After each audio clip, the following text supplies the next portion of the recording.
Kaugnay ng balitang yan, ikinatuwa ng ilang ahensya mula sa 12 tanggapan ang ipinalabas na Executive Order No. 1 ni Pangulong Rodrigo Duterte kung saan target na mapalakas ang kampanya ng gobyerno laban sa kahirapan. Ang ulat mula sa aming kasamang si Julius de Samboron, live via phone patch. Yes, Princess, tama ka nga dyan. 12 ahensya nga ng pamahalaan ang ngayon mapapasailalim na sa tanggapan ni Cabinet Secretary Leoncio Jun Emasco. Batay nga yan sa inilabas na Executive Order No. 1 ni Pangulong Rodrigo Roa Duterte na layon na i-streamline ang operasyon ng mga ahensya ng pamahalaan para siguruhin ang epektibong serbisyo sa mga tao. Nakapanayan nga natin yung ilang mga ahensya ng pamahalaan na nasa ilalim nga po ng Executive Order No. 1, kabilang nga dyan ang Cooperative Development Authority.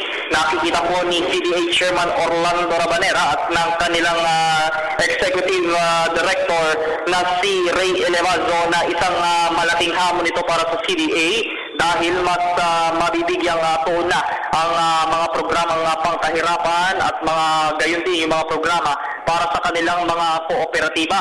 Nauna nga nilikha ang CDA na nasa ilalim ng Office of the President sa ilalim ng administrasyon ni dating Pangulong Gloria Macapagal Arroyo at sa bisa nga po na Executive Order 332, ang CDA ay napailalim sa Department of Finance, kaya masaya ngayon ang ilang opisyal ng CDA at empleyado nito sa kanilang pagbabalik sa tanggapan ng Pangulo.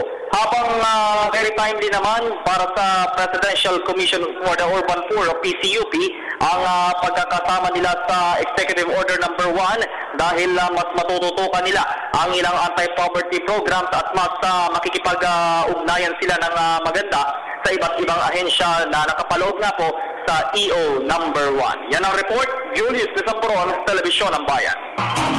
Maraming salamat sa Julius.